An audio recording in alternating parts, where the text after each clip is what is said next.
அனைவருக்கும் இனிய மாலை வணக்கம். ரூபாய் படத்தை ஃபர்ஸ்ட் லுக்கை ரிலீஸ் பண்ண விஜய் சேதுபதி சார் சொன்னார். ஒருத்தர் செய்யக்கூடிய உதவியை நம்ம அவங்கள என்கரேஜ் பண்ணி சந்தோஷப்படுத்திக்கினா தான் அதை அடுத்து இன்னொரு 10 பேருக்கு செய்வாங்க. அந்த நாகரிகமான மரியாதை நிமித்தமாக இந்த ஃபர்ஸ்ட் லுக்கை வெளியிட்ட மக்கள் செல்வம் விஜய் சேதுபதி சார் அவர்களுக்கு தயாரிப்பாளர் சங்கத்தின் சார்பாக மிக மிகுந்த நன்றியை தெரிவித்துக்கொள்கிறேன். ஏன்னா ஒரு சின்ன படத்துக்கு ஒரு செலிபிரிட்டி இந்த மாதிரி பண்ணும்போது தான் அந்த படம் ஒரு பல கோடி பேரையும் அதையும் தாண்டி ரசிகர்களையும் போய் சென்றடைவதற்கு தேவைப்படுது. ஏன் சொல்றேன்னா, நீ தாய் கிழவிங்கிற படத்தை வேற எந்த ஒரு தயாரிப்பாளர் எடுத்ததா கூட இவ்வளவு பெரிய ரீச் ஆயிருக்காது. ஸோ அது சிவகார்த்தியனுக்கு ஒரு தயாரிப்பாளர் நடிகராக இருந்துக்கிட்டு அந்த படத்துல ஒரு பார்ட்னர் இருந்து அந்த படத்தோட ப்ரொமோஷனுக்காக ஃபுல்லா பண்ணாரு. அதனாலதான் அந்த தாய் கிழவிங்கிற படம் ரீச் ஆச்சு.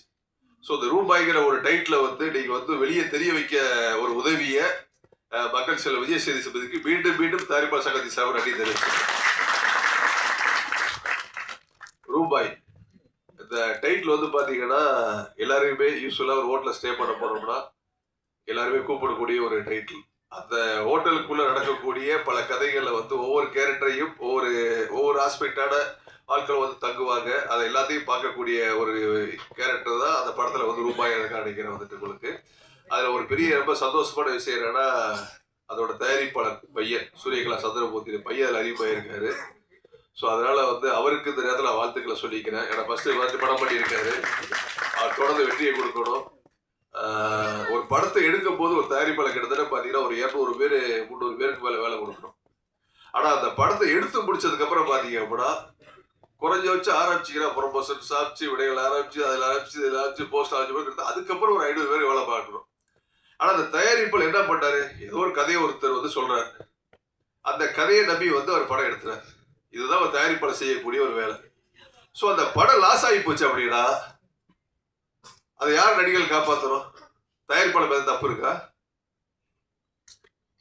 ஸோ 75% தயாரிப்பாளர் நீங்க இழந்து நிற்கிறாங்க. அந்த கதையை அவங்க சூஸ் பண்றாங்களா? கிடையாது. ஆனா இதே ஆந்திரால பாத்தீங்கன்னா ஒட்டுமொத்த தயாரிப்பாளரையும் ஆந்திரால இருக்கக்கூடிய இண்டஸ்ட்ரியில இருக்கக்கூடிய எல்லா நடிகர்களும் காப்பாத்துறாங்க.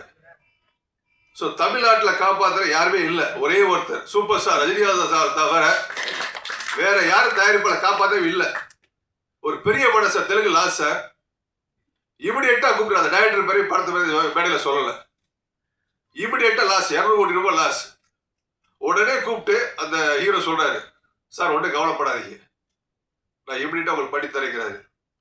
ஸோ அவர் வீட்டில் எப்படின்னா ஒரு ஃபயர் எரிஞ்ச மாதிரி தீ எரிஞ்சுக்கிட்டு இருக்குது. அவ்வளோ பேர் ப்ரெஷர் பண்ணுறாங்க. ஏன்னா ஒரு படம் லாஸ் அப்படிங்கும் போது கிட்டத்தட்ட ஒரு 50 பேர் 100 பேர் படம் கொடுத்தா எல்லாம் போய் வீட்டில் அடப்பாங்க.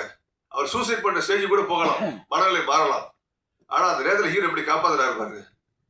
சார் ஒன்றும் கவலைப்படாதீங்க நான் இருக்கிறேன். அப்போ எரிஞ்சுக்கிட்டு இருக்க தண்ணியில் ஃபயரில் தண்ணியை ஊற்றி அடைக்கிற மாதிரி அந்த மாதிரி தமிழ் திரையுலகத்தில் யாருமே சப்போர்ட் பண்ண மாட்டேங்கிறாங்க. ஸோ தெலுங்கு திரையுலகம் எல்லா ஹீரோஸையும் ப்ரொடெக்ட் பண்ணுறாங்க. சார் தயாரிப்பாளர் இடமே இல்லை சார் உங்களுக்கு. நான் இப்ப மேடையில சொல்றேன் சார், நானே இனிமே பெரிய படம் எடுக்க தயங்குறேன், வேணாங்கிறேன்.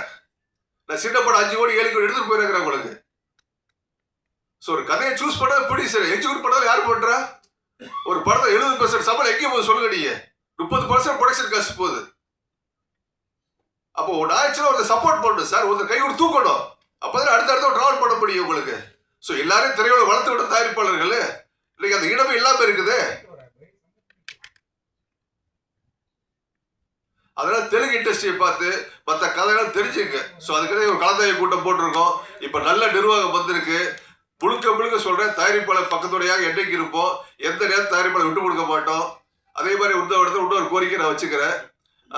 படம் ரிலீஸுக்கு அப்புறம் பாத்தீங்கன்னா நிறைய ப்ரொமோஷன்ஸ், ஏட்ஸ், விடையல்ஸ், இந்த மாதிரி நிறைய ஒரு ஆஸ்பெக்ட்ஸ் கம்பெனிலாம் இருக்குது.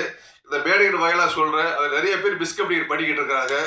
ஸோ அதனால ஒரு ப்ரொடியூசர்ஸ் கவுன்சில் ஒரு சில ஸ்கீம் வச்சு யார் அந்த ப்ரொமோஷன் சைடு ஒர்க் பண்றீங்களோ, சினிமா சார்ந்து, அது ஓடிகார்ஸ் இருக்கட்டும், வேற எதுவா இருக்கட்டும், எதுவா இருந்தாலும் தயாரிப்பாளர் சங்கத்தில் உங்க கம்பெனி உங்களோட மெயில் ஐடி எல்லாத்தையும் ரிஜிஸ்டர் பண்ணிக்கங்க. அப்படி பண்ண அப்படின்னா அவங்க மீது சப்போஸ் ஏதாவது கம்ப்ளைண்ட்ஸ் வந்துச்சு அப்படின்னா ரொம்ப தப்பு நடக்குது. அதாவது ஒரு படத்தை ரிலீஸ் பண்ணி சொல்லி கூட்டு போறாங்க, 5 கோடி செலவு பண்றேன்னு சொல்லி 50 லட்சம் பண்ணி விட்டுறாங்க. அது சரியா பண்றது இல்லை உங்களுக்கு. அதனால புகார் வர்றதுனால இந்த சினிமா சார்ந்த விளம்பரங்கள் சார்ந்து இருக்கக்கூடிய எல்லாருமே தயாரிப்பாளர் சங்கத்தில் வந்து உங்க அட்ரஸ் பதிவு செய்து கேட்டுக்கொள்கிறேன். மீண்டும் நன்றி தெரிவித்துக் கொள்கிறேன்.